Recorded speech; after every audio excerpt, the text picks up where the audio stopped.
Good people of Los Angeles, welcome back to another episode of the Season Pass podcast. I am coming to you sitting cross-legged on my couch. The only guy who does his soccer podcast sitting cross-legged. I'm here with Ryan Wallerson, Josh Gross. My name's Alex Dwyer, and we are in the midst of LAFC's car crash. The long, slow car crash that is the COVID season. It's weird. It's hard for all sports. It's hard for all players. It's hard for all people, all supporters, all fans. And we are, hoping to get our little joys, our little moments of the beautiful game where we can, even though the MLS season is very, very choppy, kind of across the board. And LAFC's games have been no exception. Since we last recorded, we're recording this on Thursday, October 1st. And in the last three games, it was a loss to Seattle, victory at home against Vancouver, and then of course the worst of the bunch, the loss at the last of the game to San Jose, their first time ever losing to their Northern California rivals. Guys, it's not gotten better, has it? We talked about so many things last time, but let's just hear the quick and dirty of these last three from the two of you. Maybe Josh, we'll start with you. The quick and dirty. I mean, is the car crash still unfolding, or is the crash ended and then we're dealing with the aftermath? That's what we're trying to find out, I guess. Spinning out of control here after being sideswiped. I don't know. Carlos Vela is not coming back anytime soon, and I don't think there's any doubt that his absence has played a major part in this team and their cohesiveness and ability to play together. So how do you figure that one out? You don't really. There's not another guy, unless there's a massive transfer, but then this is someone without any history or cohesiveness with the group and would have to come into it. So I'm not sure. I think you're looking at the story of the 2020 season for LAFC unfolding. And are they capable of making a run? Absolutely. Can they score goals? Absolutely. But it just seems so up and down and inconsistent. What's the thing that's going to switch them? I'm not sure. Maybe just getting through this season. Each season is its own tale in a lot of ways, and especially in soccer, and get through this year, do what you can. Maybe you make a run in the MLS Cup, but it does seem like they can embrace an underdog role, which is different for them, and they need to find a way to do that. And I'm not sure how they do that, mentally hit that switch, because they always want to be front runners on the front foot, but they're not that right now, and they got to figure out another way to play. Ryan, I'm being a little bit unfair when I just call it a car crash. This is specifically a series of very interesting car jumps, which involve flips. And you know what? Sometimes they pull it off. They pulled it off against Vancouver. It was a fantastic, double somersault roller derby situation. But then, obviously the sort of burning car crash involved in San Jose. So it's a series of stunts that I'm going to sort of call this season of 2020. The COVID season. Ryan, what are you sort of seeing in the last three games? And maybe even, is there anything specifically that you latch onto for reasons for hope?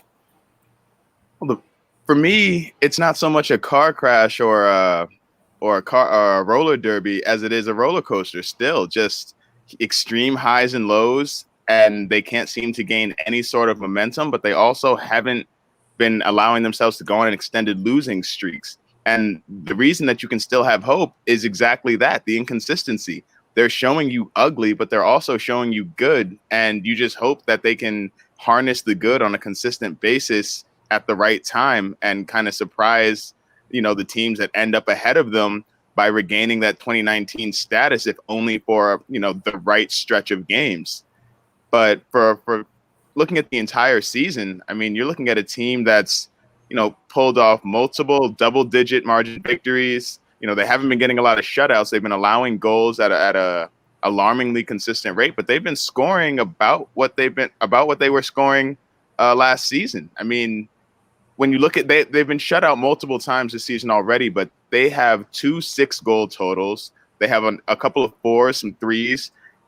They're just so inconsistent. They'll go out and get shut out, and then they'll come back and shut out the team and score multiple goals themselves. I mean, it's so hard to get a read on this team because every single game you go in and you ask yourself, which LAFC am I going to get tonight? Am I going to get the one that doesn't allow a shot on goal to the Vancouver Whitecaps and puts 11 shots on target? Or am I going to get the team that put 5 shots on target in the games between San Jose and Seattle? In those 2 games, they combined outputs of 3 goals on target, or 3 shots on target and 2 goals on target, respectively, in those 2 games. I mean, it's Jekyll and Hyde. They haven't found anything close to a middle ground, anything close to a momentum feeling that they can build on. They are continually searching and rebounding and returning to the drawing board. And honestly, it's the first time we've seen them have to do it like this. I mean, to be fair, there are, as you said, in the roller coaster, there are a ton of different spins and loops that are happening too. I mean, in the game in Seattle, those back-to-back penalties, one of them at least quite questionable, definitely setting the game on a different trajectory. There are little things that are happening, and it's kind of interesting because we're recording every 3 games, and so we're looking at the games in bunches. And obviously, San Jose, the last game, was arguably kind of the worst result and the way it transpired yet for LAFC. But, the prior 3 games we had ended with the Portland victory. So it's sort of like things are, when we talk, we're sort of like coming to you live from inside the storm. And this is what the storm is looking like right now. But, before we talk about maybe some of the things that are going well or things to be exciting about, like for me, I kept coming back to what Josh, really harped on last time, is he wanted to see LAFC compete against Seattle. He wanted to see players want to get things out of these games. He wanted to see whoever was getting the shots to be taking them with confidence, to be going in for plays, going in for tackles. It was just so clear, at least from the San Jose game, that desire to compete was completely on the other side of the ball. The San Jose team, who hadn't won in I don't know how many games, and if you're talking about a car crash, that's the real car crash that's been going on this season. Yeah. It's I'm using a lot of these terms really facetiously, but we didn't see this competitive mindset in the team, I would say, between any of the 3 games. Are you guys seeing something different? And if so, what do you attribute this inconsistency to? That's the one consistency I seem to see is a lack of competitiveness. And then that's maybe what I'd prescribe some of the consistency towards. Yeah, it's been interesting. LAFC have been getting blown out or blowing teams out pretty often. I think the reason that the San Jose loss stings even more is because there's not a whole lot of competitive juice in a blowout either way. If you're up multiple goals, then you're trying to protect the lead, but you're not, vying for 1 point versus 3 points versus no points. When you're down, you're trying to come back, but you have to be able to respond the right way. And honestly, when they've been on the wrong side of these large margins, they really haven't responded in the right way this year. But this San Jose game was the first game in a while where, all the way down to the edge of your seat, you're saying this is a tight game. We need competitive juices to finish this out. This is going to take good football ideas. Winning this game won't be an accident based on the run of play into the final stages.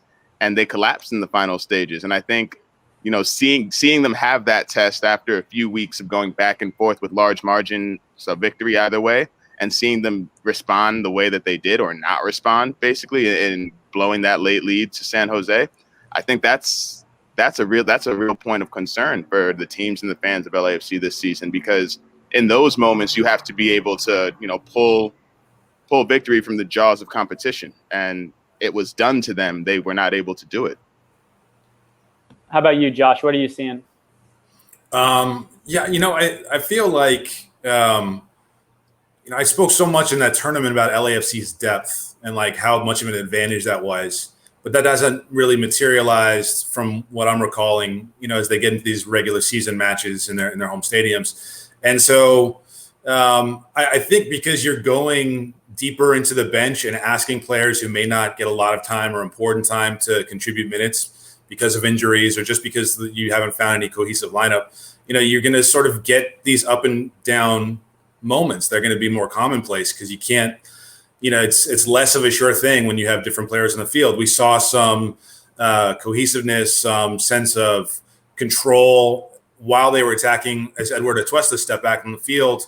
But that alone is not going to be enough. And so, losing late to San Jose, that was that was coming, and that was will, and it was energy, and they allowed San Jose to stay in that match, and San Jose took advantage of it. That's a sports thing. That'll happen. Like San Jose was bound to beat LAFC at some point, and it's hard to dominate San Jose more than LAFC had already. You know, those kinds of results are coming. I think it's fitting that it comes in this atmosphere. If LAFC were at full strength, you know, if they were playing the way they're supposed to be playing, it's hard to imagine that result, but it makes sense in this environment. And so I think it really comes down to players asserting themselves and doing it consistently. And that sounds so like basic and general, but it's true. They haven't had that. They just haven't had it. And you know, it was a nice goal from Mark Anthony Kaye. And then just they seemed to settle in, and it felt like they were going to hold on to that 1-0 win for a while, but not doing it. You know, I don't know that it's any worse than getting beat 3-0 by Seattle or some of the other results that haven't gone their way. It just feels like to me there isn't a leader on the field so much that can rally them. And again, that sounds like it's sort of an outside the LAFC bubble view and not how they think of things. But sometimes sports like requires people to step up and lead the tone. I'm not sure is the tone leader on the squad on the field during matches. And so some of those dips, I think, is because of that. They're looking around for leadership, other people to make plays. And, you know, it hasn't happened. There's a lot of reasons why they've been inconsistent. I'm not sure it's one simple thing. But it's clear that they're not the team from 2019 or 2018. So they have to establish some identity, and we still don't know what that is, right? Every team in every season has an identity. We understand the overarching large picture thing, right? But this season's team doesn't have one, except that they're unstable. And so they have to figure out a way to play within that and win. That's the bottom line. It's not about the quality of the football. It's like the results and where you end up. In the end, that's really what matters. And that's been the conversation around this team and failing in big moments before. We've just seen it happen more consistently this year. You know, and that's really driven people, I think, to these discussions about, you know, the bank is on fire. It's not. It's just an interesting moment for this team and this club. They haven't resolved yet, and you know, we have to see how they do that. Right, and I mean, I'm again being a little exaggeratory with some of the terms we're talking about. This is just a team we've only seen, you know, really steamroll, at least during the regular season, a lot of the opposition. It became almost a guarantee time and again anytime they had a team at the bank, especially certain opponents, that they would just roll over them. And Josh, you mentioned a few things, the changes of personnel, maybe, you know, they have lost, to be fair, a little bit of their depth in that, you know, Adama Diomande went back to Europe. Danilo Silva, the sort of backup center back, ended up retiring.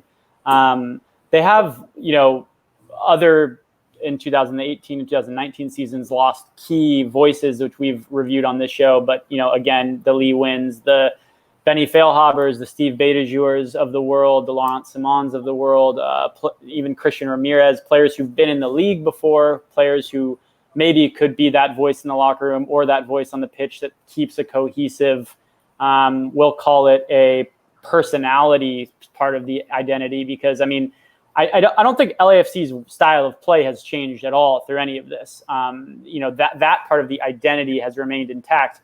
My question to you guys would be, you know, and we talk about players stepping up, and, you know, when you're asking 22, 23-year-old guys or even younger to cohesively all stand up without that sort of anointed leader, and Atuesta is sort of making the case for himself in that regard.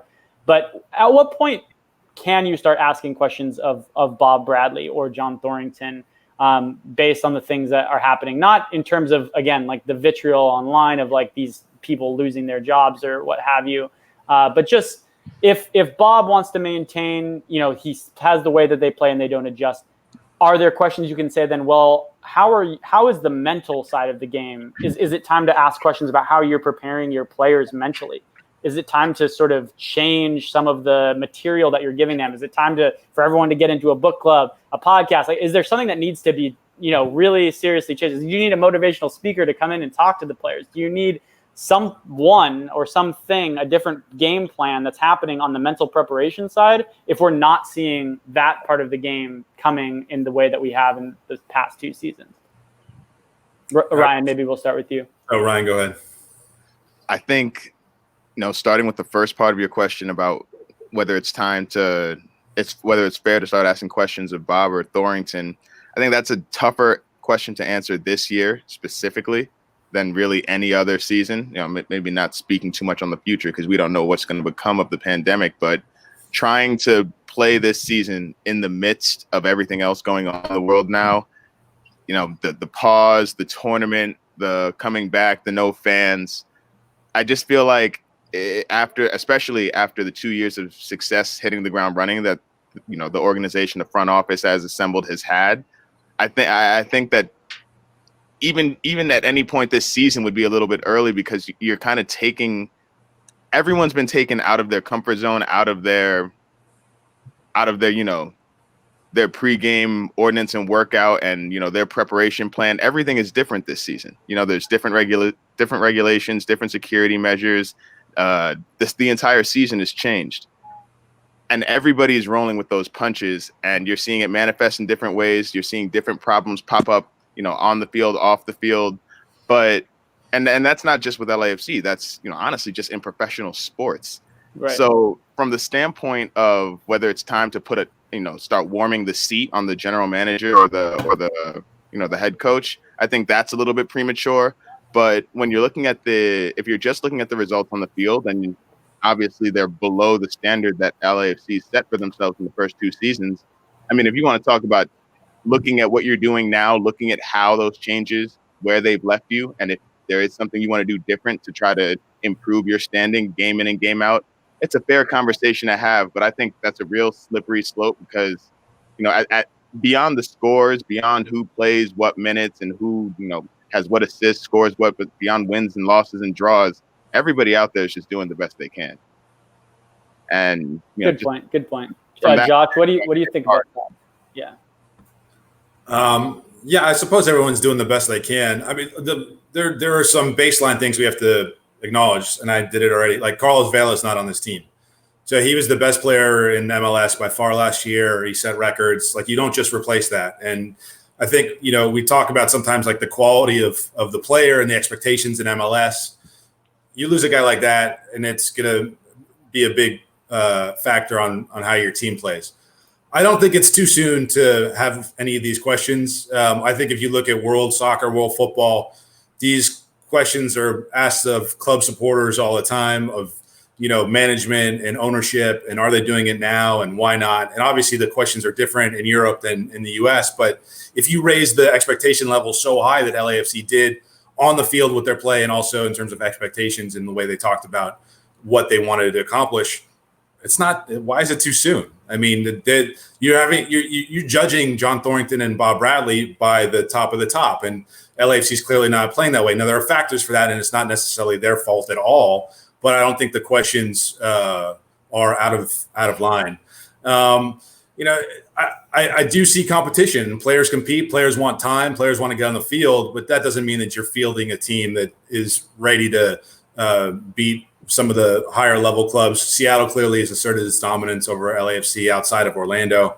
They're playing very well, and you can see the difference. It shows that what LAFC accomplished in its first 2 years was hard earned and well deserved, and it's not a guarantee. But that also raises questions when it's not working. Well, what's the cause of that? And then you start having these kinds of conversations. I don't think it's too soon. I think it's still a long season. It's an abnormal year, but everybody's playing under these situations. Everybody's playing in an abnormal year. Everybody who's competing professionally as an athlete is dealing with the same things that their opponents are dealing with. So none of that's an excuse for me. I don't think LAFC should want to be a club that can only play when everything's perfect. You can't win that way. So, and to be fair, Josh, like when everything was perfect, they still weren't able to win knockout games. These certain circumstantial games. So there was a part of the competitive edge that I think those of us who watch the club and those of us who support the club, we all wanted to see how these opportunities, this sort of unique season, not being without Carlos, the tournament in Orlando, how would these things help LAFC get to that next level and learn? And I think, to use Ryan's metaphor, we're on the roller coaster somewhere lost. It's almost like we're lost on this roller coaster. We don't know whether this is going to become the learning experience that I think, like, optimistically you want a a trials and tribulations season to go. And we don't know whether it's going to kind of, rewind LAFC. Kevin Baxter, our colleague, wrote in the LA Times this week, sort of comparing LAFC to Atlanta in that, they were these two teams built for short-term success. And of course, that goes against a lot of what we always heard from LAFC, John Thorrington, Bob Bradley, and people and of course the academy, wanting to build a long-term sustainable model where you're competing every year and you're producing players. And again, we're still years away from that. And all the caveats that we've all mentioned aside, do you guys feel that, you've got 9 games now left of the regular season, right? You're going to have this one in Salt Lake, and then you're going to have basically a 4-game stretch where you'll probably be without Brian Rodriguez and Diego Rossi at least, perhaps also without Chiqui Palacios and other players if they get called into their national teams. And then you're going to have just 4 more, regular season games to wrap up the season, including one more against the Galaxy. If we're on this wild journey of this season and we have these questions, what is it going to take? If we're going to take a big view real quick of those 9 games, what is it going to take over those 9 games to show that, hey, this is something we can learn from as a team and we can apply it within the course of the season? Or if, the season's just a wash and however well we do in the playoffs is how well we do, and we'll go from there. Maybe Ryan, you can jump in on that. I think at this point in the season, over these last 9 games, if we're looking at it from looking at the entire forest and not just one tree, I think, like we said before, LAFC has shown an inconsistency that has kind of taken them out of the top tier of MLS teams, or even in the Western Conference. As Josh said, Seattle kind of rules the West right now. I think if they can just finish out the 9 games, even if they finish it out exactly as they've been playing all season, then the implication is that there'll be some stinkers and there'll be some victories. They haven't been tying anybody. So if they continue the seesaw, if they continue the roller coaster all the way through the end of the season, I don't think it's unfathomable that they could find themselves at the bottom of the playoff picture. If there's a switch to be turned on at that point, I think it's a very tall task, but I don't really see LAFC, kicking in some phantom afterburners in this part of the season because there's no reinforcements coming. As you said, what about Carlos Vela when he comes back? If he comes back for the last 3 games of the regular season and then into the playoffs, is that enough of a difference maker, do you think? I think it could be, but where they're really missing Vela right now is as a leader, as you said, because they were shut out in consecutive games, maybe for the first time ever, but when they score, their totals have been so high that their offense isn't anemic. They're still averaging more than 2 goals a game, even in this highly inconsistent stretch. Where they need to improve is leadership, and that leadership translating into the team defense that we know LAFC like to play. If Vela is able to come back and kind of corral his team and improve the organization and the communication and obviously contribute some goals, but I think the biggest impact that he'd have on the field if he comes back 100% would just be, kind of being that head of Voltron and finally getting this team to move as one. Because right now, I think the inconsistency, as we say, is a lack of leadership. And that's not a knock on any of the players there. But as Josh said, you don't just have a season like Vela had last year. You don't break all these records and win the MVP and then disappear from your team without adversely affecting them. And, that's not Vela's fault. Obviously, he had to make choices and then he got hurt. But the team finds themselves where they are now, kind of, I think, having a renewed understanding for the importance that Carlos Vela represents to LAFC. So that, yes, there's a chance that if he comes back for the end, that could represent the switch. That could be the thing that they need to click into high gear. But I don't see the team running off some big win streak. I haven't seen anything from them in the way they've played since the end of the MLS's back tournament to suggest that they'll be able to, run off 2, 3, 4 in a row. That'd be off of previous reputation only. Their current form is much more that of, a seesaw, winning some and losing some, and hoping that when the dust settles, that they have a place in the postseason. Yeah, I'm on board with that. I do think Carlos Vela coming back healthy with his legs underneath him is a huge boost. And right before the playoff, picture that would be something that is enough of iceberg move, enough of a ice shelf falling off the Antarctic that it will move water around and it will change how the club's feeling about itself, right? I do think that Vela coming back, not just mentally, but also tactically changes a lot for LAFC. Teams are going to have to focus on him in a way they don't have to account for any player on the field right now. And that may open up things and change some of the way that LAFC can approach the game. But beyond that, it's really compete. I said it earlier, and I think it's something that they may find themselves doing only out of necessity, but embracing an underdog role. We haven't heard that with LAFC. LAFC's never been the underdog. They've been the shiny object of MLS. They've been the amazing ownership group. They've been this amazing stadium. They've been this amazing product on the field. Expectations, team rankings in MLS, always top 5, number 1 forever. But they can finally do something different because they have to. And embracing sort of that underdog, gritty, hey, people may not expect so much of us. Let's just go out and play hard. That could be a lesson learned, a benefit that plays out and helps them in some of this group this year and beyond. So that's the kind of stuff you want to see. You want to see them compete. You want to see them definitely make the playoffs. They have to make the MLS Cup playoffs. If they don't qualify for that, then I think this year is a real disaster. Not because the MLS Cup is some prize, but just in terms of like being competitive enough, despite all the obstacles, to make it to the next stage of your league is important for this club, and I think the psyche of the fans. And then, we'll see you take your shot if Velas back. But, I do want to see them giving up late games like they did against San Jose when you knew that San Jose was out-competing them and you saw that happening in real time. You can't have that. You just can't be a competitive organization in any sport and do that. And it's a one-off, but it's the last thing that happened, and it's a big deal. So I think, will they wilt? Will they find moments of persevering through that, learning those lessons? That's the kind of stuff I'm looking for the rest of the way. And despite all the negativity, they have to qualify for the MLS Cup playoffs. They cannot not come out of the Western Conference. I mean, that would be I think a real indictment. And then you could start having some serious conversations about, the executives and the direction of the club. But also, final thing for me, it's not as simple as Bradley out, because Bob Bradley's philosophy is the philosophy of the club that the kids are learning, right? I mean, it's this style throughout the club. It's not just whatever the first team is doing. They're teaching kids how to play this way. So this is sort of the identity of the entire LAFC family, if I have that right. And it's not so simple to say, hey, we're Tottenham.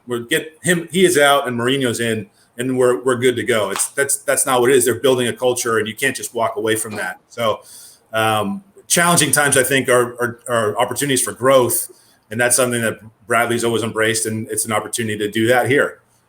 Absolutely, and like we've said before, in this stretch, that opportunity, remains to be seen if they're going to grab it or not. Bob has often said this is something that LAFC has to play through. I certainly, for my part, and I know a lot of folks, and there's chatter online, I wouldn't imagine Bob Bradley leaving this club at least through all of next season. He would have to have, I would say, like this weird season and a disastrous next season to seriously consider wanting to force him out of the club. He's earned that right by far. And I don't think LAFC has any intention to do that. I would say the same for John Thornton.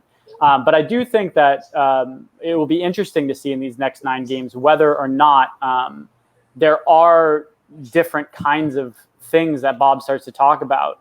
They are keeping the same, style of play on the field, and I do think that is what the club is built on and what they probably won't abandon. But I wonder if there are other things that can be done, maybe even behind the scenes things maybe we don't know about, or maybe they won't tell us about, that can be done to sort of shake things loose in this interim period. It'll be really interesting to see in the 4 games that LAFC is going to be without the attacking players they do have. You've got to imagine that they're not going to bring Carlos back in the next 5 weeks or 4 weeks, whatever. And if they're going to be without Diego, they're going to be without Carlos, and they're going to be without Brian, all 3 of their DPs during that period, in addition to maybe other players. It'll be interesting to see what those results look like and how they can kind of roll with the punches there. But, Salt Lake is going to be the first one. It's a 6:30 game this coming Sunday up in Salt Lake. I'm interested to see, or I'm hearing whispers that some LAFC fans might make the trip. I know maybe we're biased or I'm biased in saying that I do think, the 32-52 has an enormous effect on LAFC and the way that they've been able to maybe find some of that competitive edge. It's never been far from them, especially when they're at their home pitch, not to mention many of the away games. They could always sort of look into the stands and get a little bit of that gas in the tank and to know what it means to play for this crest as young as the team is, and why passion is important to these supporters and important to the identity of the club. Something on the passionate side we just haven't seen a lot on the field in competitiveness or otherwise. So yeah, it'll be interesting to see watching the seesaw continue to shake. After that, of course, Colorado's the Wednesday game, and then it's going to be Wednesday, Sunday, all the way through the rest of the season. Colorado, I believe, is calling into question their second game in a row for COVID cases. We know Steven Beitajor is now with that team, so we hope the best for that team. And maybe it remains to be seen whether Colorado and their status with COVID will affect the LAFC games. I think the three of us will get back together again after these next three and just keep doing this up through the end of the season. And yeah, like these guys said, I firmly also believe that if LAFC doesn't make the postseason, it's almost like getting relegated in MLS. Of course, you don't get relegated in MLS, but it's the equivalent. If you're in a relegation battle, you can't even finish in the top. I think what is it this year? Eight of the teams on each conference go. I mean, there's only 2 other slots left. If you can't finish in the top 8 of the 10, that's a really tough season, and it's a lot more similar to relegation than than anything else MLS has. So. I think that's it, guys. Ryan Wallerson, he's always here with the insights. Josh Gross, thank you so much. This is the Season Pass podcast. We're coming live from our homes, but we all miss being in the media box and in the stadium in person. Good luck to all those folks who are going to make the trip up to Salt Lake. Be safe, be reasonable, and yeah, let's see how these youngins can start making names for themselves, because it's going to be a weird 5 games. Peace, y'all. Next stop, Salt Lake.